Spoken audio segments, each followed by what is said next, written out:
बिस्मिल्लाहिर्रहमानिर्रहीम। दौर फटे मुंह मोदी। पाकिस्तान ने मई में जो कुछ दिखाया वो सिर्फ एक ट्रेलर था। अब पूरी फिल्म ये अगस्त में इंशाल्लाह दिखाएगा। और ये दावा मेरा नहीं है, बल्कि ये इंडियन मीडिया दे रहा। अगस्त में आने वाली इस फिल्म कहानी में आपको इंडियन सहाफ़ियों की ज़ुबानी में आपको सुनाऊंगा, लेकिन उससे पहले मैं आपको इन कामयाबियों के बारे में बताना चाहता हूँ जो पिछले 24 घंटे में पाकिस्तान ने हासिल की हैं। सबसे बड़ी कामयाबी तो ये है कि वो अमेरिका जो कल तक भारत का स्ट्रेटेजिक पार्टनर था, आज उसी अमेरिका की सेंट्रल कमांड के चीफ पाकिस्तान को इंसदाद दहशतगर्दी की मुहिम में अपना काबिल एतमाद पार्टनर तस्लीम कर रहे हैं। दूसरी बड़ी कामयाबी यह है कि अमेरिका महकमा खारजा ने बाज़ाब्ता तौर पर मसला कश्मीर के हल में किरदार अदा करने पर दिलचस्पी का इजहार कर दिया। ले अब आप भी सुने कि जनरल मिकाइल कोरेला और अमरीकी महकमा खारजा के तर्जुमान ने कल पाकिस्तान के बारे में किन ख्यालात का इजहार किया। सुने ज़रा। I can't speak to what's on the mind or the plans of the president. What I do know is I think we all recognize that President Trump, in each step that he takes, it's made to solve generational differences between countries, generational war. So it shouldn't surprise anyone that he'd want to manage something like that. He seems very much to be, and not just seems, but he has been the only one to bring certain people to the table to have conversations that nobody thought was possible. So while I can't speak to his plans, the world knows his nature, and I can't speak to any details of what he might have in that regard. Since 2024, the beginning, Pakistan had over 1,000 terrorist attacks in the western area, killing about 700 security and civilians and 2,500 wounded. They're in an active counterterrorism fight right now, and they have been a phenomenal partner in the counterterrorism world. यही नहीं, American state department के आला ओहदेदार पाउल copper ने ऐलान किया कि America Pakistan के साथ अपना सिक्योरिटी ताउन जारी रखेगा। पाकिस्तान की वजारत खारजा या ISPR ने भी इनकी खबर की तस्दीक नहीं की, लेकिन अमेरिकन मीडिया ये दावा कर रहा है कि इंसदाद दहशतगर्दी के ख़िलाफ़ मुत्तफ़क़ा लाया अमल तैयार करने के लिए अमेरिका ने फील्ड मार्शल आसिम मुनीर को 14 जून को दौरा अमेरिका की दावत दी है।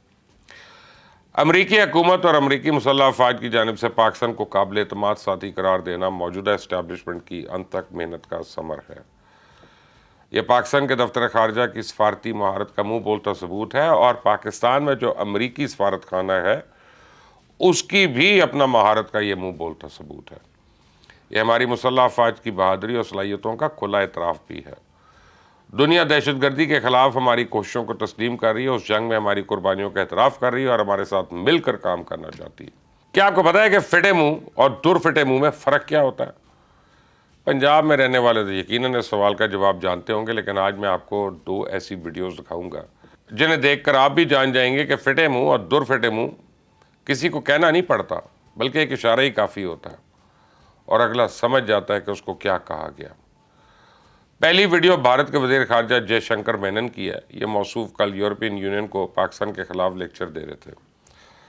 ले आप भी सुने मौसूफ किस तरह पाकिस्तान के अंदर 1000 किलोमीटर तक सर्जिकल स्ट्राइक की धमकी दे रहे हैं। सुने ज़रा। This is not a conflict between two states per se. This is actually a response to the threat and to the practice of terrorism. So I would urge you to make it, don't think of it as India, Pakistan, think of it as India, Terroristan. You will then appreciate it. आपने देखा जब जयशंकर मेमन जो है इस बात का आगाज़ किया तो यूरोपियन यूनियन के नुमाइंदा उनकी तरफ देख रही थी। ये एक सफारती, एक डिप्लोमेटिक जेस्चर होता है, जिसका मतलब है हम आपकी बात तवज्जो से सुन रहे हैं और हमारे दिल में आपका एहतराम है। लेकिन जो ही भारतीय वज़ीर ख़ारजा ने पाकिस्तान को टेररिस्तान कहा तो उन्होंने फ़ौरन अपना मुंह फेर लिया। इस तरह पंजाबी में मुंह फेरने को कहते हैं फिटे मुंह। और यकीन माने गोदी मीडिया भी ये बात तस्लीम कर रहा है कि यूरोपियन यूनियन की नुमाइंदा ने अचानक मुंह फेर कर फिटे मुंह ही कहा।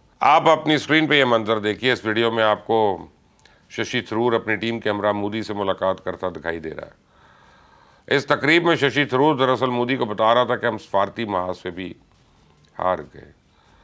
हमने पाकिस्तान को दहशतगर्द साबित करने के लिए जो आलमी सफारती मुहिम चलाई थी वो नाकाम हो गई। पूरी दुनिया में किसी एक मुल्क ने भी हमारी बात पे एतबार नहीं किया और इस तकरीब में सब लोग हंसी खुशी गप्पें लगाते हुए नज़र आ रहे हैं, लेकिन मोदी के चेहरे से यूँ लगता है जैसे वो इन सबको कह रहा हो कि दुर फिटे मुँह। लेकिन अब मैं आपको जिन खबरों से आगाह करूंगा उन्हें जानकर मेरी तरह यकीनन आप भी मोदी को फिटे मुंह कहने पे मजबूर हो जाएंगे। पहले तो आप ये जान लें कि सऊदी वली अहद शहजादा मोहम्मद बिन सलमान ने भी मोदी को फिटे मुंह कह दिया। उन्होंने इंडियन शहरियों के वर्क वीज़ा से पाबंदी आयद कर दी है।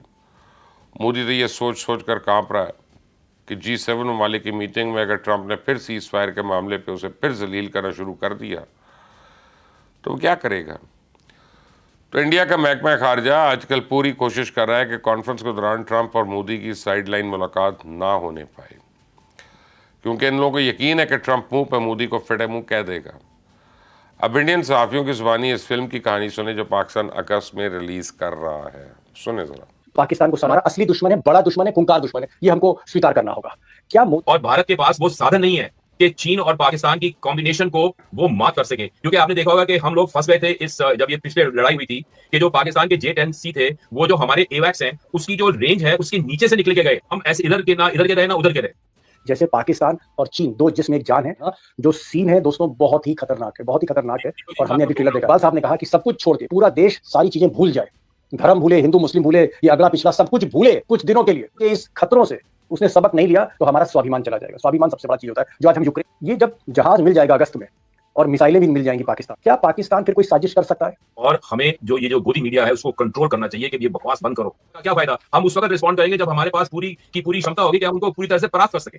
तो भारत को क्या करना होगा? ये तो भारत की बहुत बड़ी चुनौती है, क्योंकि हमारे जो Rafale the Pakistanis are getting the next generation, which is the 5th generation plane of the Chengdu, Aerospace Corporation, which is the J-35A. And let me tell your viewers a very interesting thing. It is not only they are just getting the J-35A, they are getting a lethal combination, which is what many Chinese analysts have called an integrated air defense trinity. And that comprises of the J-35A, the HQ-19, which is the integrated air and missile defense system, and the KJ-500, which is the airborne early warning system. So you see, when you put all these things together, you are talking of an air superiority at an extreme high level. This combination is lethal. This is what, this is my understanding of what happened on the night of 6/7, that this is a lethal combination. आपने देखा भारतीय media खुद एतराफ़ कर रहा है कि पाकिस्तान ने अगली जदीद तरीन तैयारे और एयर डिफेंस सिस्टम हासिल अगर ये कर लिए तो फिर अगले साल के लिए 10 साल के लिए इंडिया पाकिस्तान के साथ मुकाबला भूल जाए। भारत में कई गैर जानिबदार हल्के जो इस बात का दावा भी कर रहे हैं कि मोदी अनकरीब दोबारा कोई शरारत करने वाला है। और ये दावा करने वालों का ख्याल है कि चाइना से हथियारों की पहली खेप पाकिस्तान पहुंचने से मोदी हमला करके हिसाब बराबर करना चाहता है। जहाँ तक मैं सियासत और जंग के तालमेल समझता हूँ, मुझे तो यकीन है कि मोदी दोबारा ऐसी गलती कभी भी नहीं करेगा। मेरे इस यकीन की चंद वजूहात हैं। पहली बात तो यह है कि पूरी दुनिया में अभी तक किसी एक मुल्क ने ऑपरेशन सिंदूर की हिमायत ही नहीं की है। और दूसरी बात यह है कि जिस तरह चाइना, टर्की और अज़रबैजान ने हमारा साथ दिया, उस तरह भारत के 2 ममालिक उसके साथ खड़े ही नहीं हुए। तीसरी और सबसे अहम बात यह है कि मोदी अपनी फ़ौज को वो हौसला कहाँ से ला कर देगा जो जंग के लिए ज़रूरी होता है। अगर आपको यकीन नहीं तो अभी कल ही भारतीय सेना के एक और जनरल का बयान सामने आ गया। बेचारों को इनका अपना मीडिया भी जीने नहीं दे रहा, अभी तक ताने मार रहा है। पूछ रहा है कितने तैयारे तबाह हुए। सुने। और ये बोला गया कि कराची तक हमारी नेवी ने ऑपरेशन किया है, तो सर इस पे थोड़ी सी क्लैरिटी चाहिए। और सर हमने कौन कौन से फाइटर एयरक्राफ्ट डाउन किए हैं, अगर उसका भी थोड़ा सा क्लैरिटी मिल जाए तो अच्छा रहेगा। तो मैं आपका पहले सवाल का जवाब दूंगा। I will make few sentences and leave it for your imagination. Sir हम आपसे झूठ बोलेंगे क्या? आपको हम पर भरोसा नहीं? भारत के chief of defence staff general Anil Chauhan से जब भी ये सवाल हुआ था तो उन्होंने भी इसी तरह टालने की कोशिश की थी। इंडियन एयरफोर्स के सरबराह ने भी इसी तरह रोना रोया था, लेकिन इनके रोने का असल वक्त तो अब शुरू हुआ है। मैं आपको बताऊं कि मणिपुर में हालात इस कदर ख़राब हो चुके हैं कि दारुल हुकूमत में 5 से 6 बजे, सुबह 6 बजे तक कर्फ्यू नाफिज कर दिया गया, शाम 5 बजे से। आप अपनी स्क्रीन पर डिस्ट्रिक्ट मजिस्ट्रेट का हुक्मनामा देख सकते हैं जिसमें शहरियों को शाम होते ही घरों में रहने की हिदायत की गई हैं। इलाके में सकशीदगी अरूज पे है। अलहदगी पसंदों ने कौमी शाहराह पे जगह जगह नाकाबंदी कर रखी है।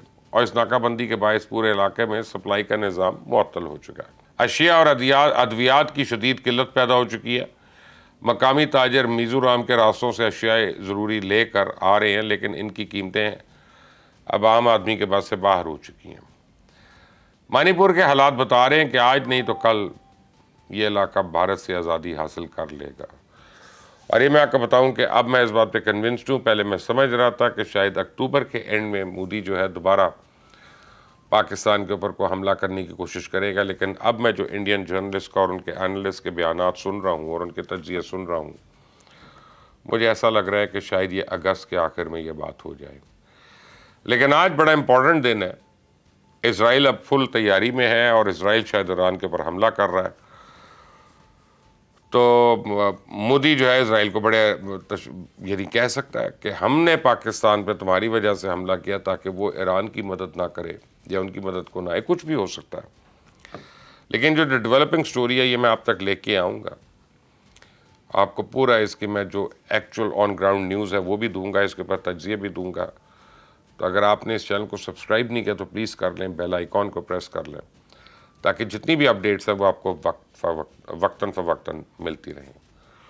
अपना ख्याल रखें। अल्लाह हाफिज़।